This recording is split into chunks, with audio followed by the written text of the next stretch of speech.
السلام علیکم، میں حکیم نور عالم قاسمی، نورانی شفا خانہ ہربل، نورانی ہجامہ سینٹر، باشٹا بجنور، یو پی، انڈیا سے۔ دوستو، آج ہم بات کریں گے یونانی سسٹم آف میڈیسن کی بہت معروف و مشہور اور بہت کامیاب دوا لووک سپستہ خیار شمبری کے بارے میں۔ اس دوا کو لووک اس لیے کہتے ہیں، لووک یہ عربی زبان کا لفظ ہے، اس کے معنی آتے ہیں چاٹنے کے، کیونکہ یہ دوا چاٹ کر استعمال کی جاتی ہے، اس لیے اس کا نام لووک رکھا گیا ہے۔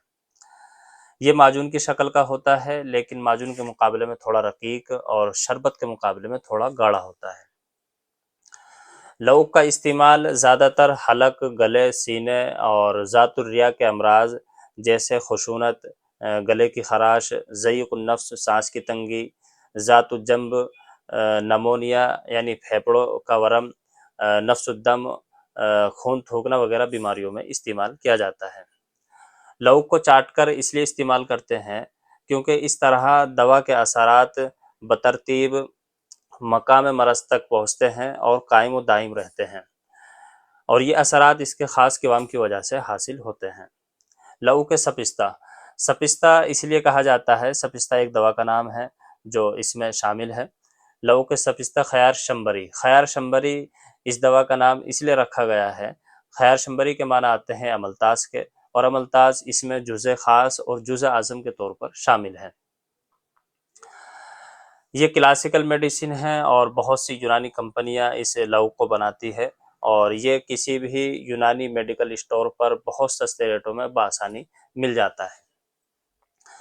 دوستو، یہ لووک پھیپھڑوں اور حلق کی بیماریوں کے لیے بہت مخصوص اور بہت کامیاب دوا ہے، بشرطے کہ یہ صحیح طریقے سے تیار کی گئی ہو، صحیح طریقے سے تجویز کی گئی ہو، اور صحیح طریقے سے پرہیز کے ساتھ لگاتار استعمال کی گئی ہو۔ دوستو، ہمارا ویڈیو بنانے کا مقصد ہربل میڈیسن کو عام کرنا اور فروغ دینا ہے، اور جس دوا کے جو فوائد و نقصانات، مزاج، طریقہ استعمال اور مقدار وغیرہ ہے، اس کی صحیح اور مکمل جانکاری دینا ہے، تاکہ آپ صحیح جانکاری حاصل کر کے ہربل میڈیسن سے فائدہ اٹھا سکیں۔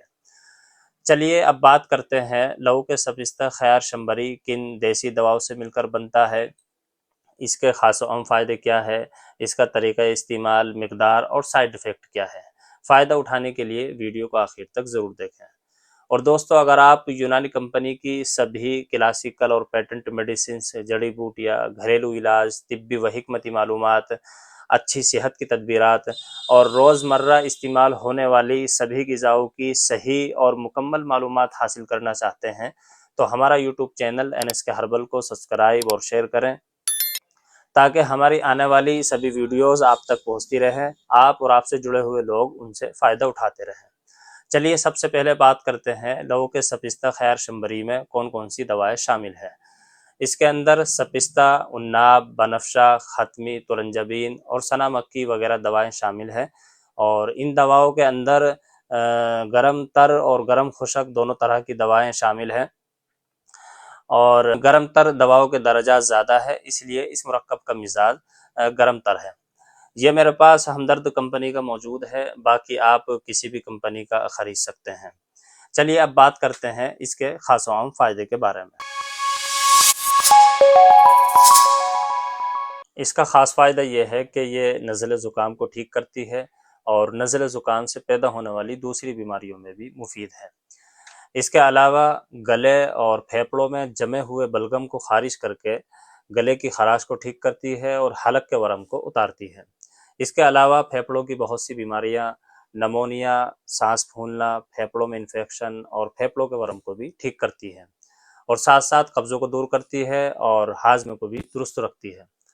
اور مزید تحقیقات سے یہ بھی معلوم ہوا کہ یہ دوا اخلاط غلیظہ اور جراثیم کو بھی خارج کرتی ہے، جو بڑی بیماریاں پیدا ہونے کے سبب ہوتے ہیں، اور ایسے بخاروں میں بھی مفید ہے جن میں گلے دکھتے ہیں اور سینے میں جلن ہوتی ہے۔ چلیے اب بات کرتے ہیں اس کے طریقہ استعمال اور مقدار کے بارے میں۔ صبح شام کھانا کھانے کے بعد 5 سے 10 گرام، چھوٹے بچے 5 گرام اور بڑے 10 گرام نیم گرم پانی سے استعمال کریں۔ اب بات کرتے ہیں اس کے سائیڈ ایفیکٹ کے بارے میں، یعنی کن لوگوں کو استعمال نہیں کرنی چاہیے۔ جو لوگ سوداوی مزاج کے ہو یا شوگر کے مریض ہو، وہ حکیم کے مشورے سے استعمال کرے، اور اس دوا کے دوران ٹھنڈی چیزیں، بادی چیزیں، تلی ہوئی چیزیں اور زیادہ روغنی چیزیں ہرگز استعمال نہ کریں، زیادہ گرم چیزیں استعمال کریں اور خاص طور سے گرم پانی استعمال کریں۔ دوستو، یونانی علاج یقیناً بیماریوں کو جڑ سے ختم کرتا ہے، لیکن اس میں دوا کے دوران پرہیز کا ہونا بہت ضروری ہے، کیونکہ یونانی علاج میں دوا کا ایک اپنا مزاج ہوتا ہے۔